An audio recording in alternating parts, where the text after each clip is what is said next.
Hey guys, so today I'm going to be a bit more serious and talk about something that's been bothering me for quite some time about a champion I like. This is the story of Ornn's balance over time and why I think that Riot majorly screwed up when dealing with him. Of course I don't expect them to learn much from this, but you know, it's nice to be optimistic. Allow me to introduce our protagonist, Ornn, who's a Vanguard class titan that was released in patch 7.17. It was really exciting to me because I like Vanguards. I like making fat engages and there hadn't been a new Vanguard in over 4 years, the most recent one being Zac, and he even had a rework in the time it took for a new one to come out. So yeah, new Vanguard. He was released weak. In fact, so weak he had 3 hotfixes in the same patch cycle just so he wasn't complete garbage. Then he got buffed and buffed and buffed, and like with most champions that receive this treatment, unsurprisingly he went over the edge into busted territory. I think the tipping point was in 720 when his W was changed from current to max HP damage and he could reactivate his ult faster. So more damage, less clunky to play. Doesn't sound too bad, right? Well, as it turns out, when you buff an invincible tank with a spammable shield into doing loads of damage, it tends not to be the most fun thing in the world to play against. Everybody was playing Ornn and everybody was complaining about Ornn. He had good damage, tankiness, crowd control and barely any weaknesses, and as we know, whenever a tank gets popular they have to be immediately nerfed because heaven forbid the ADCs and assassins that rule this game can't one-shot every person on the map. Like it, he was super broken. So Ornn was doing way too much and Riot had to do something about it. That much was obvious. But of course, being the Riot Games balanced team, they knew they had to mess things up. It was just a tough decision on how badly they would do it.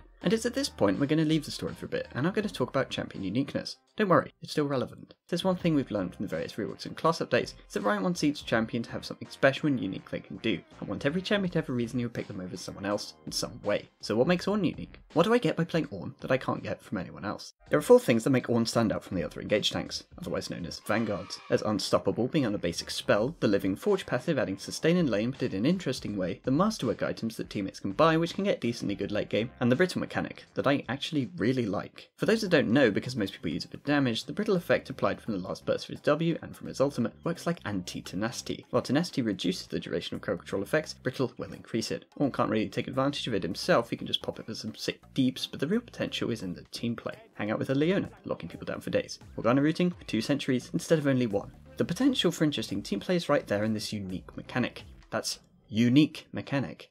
No one else has that ability. So considering all this, there are a few ways you could go about nerfing Ornn. Maybe make his W weaker, perhaps take some damage off it, increase the cooldown. Hit his other spells just a little bit to make him easier to fight. Alternatively, remove the unstoppable portion of his W, taking away one of the only skill expressive parts of his kit and half the duration of Brittle, the interesting unique mechanic we've just been talking about.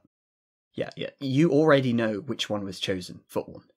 Am I the only one that sees this as a little bit stupid? I mean, look at what they said about it. Being unstoppable during W Bellow's breath just doesn't leave players with much gameplay against him. What? Nobody fought Ornn and was like, oh man, his W makes him go unstoppable. I can't possibly beat him. No, they were complaining about it having almost no cooldown with high damage, making him impossible to fight at all times. Ornn was already pretty skill intensive as far as tanks go. I mean, there are a lot of abilities you could just straight up miss, and you go and try and make him more brain dead? Why? And then they go and reduce Brittle's duration, which makes it way harder to coordinate and means you're basically forced into using it as a generic damage ability instead of an interesting team play oriented ability it was supposed to be. Think back to the tank update and look what it says on the page.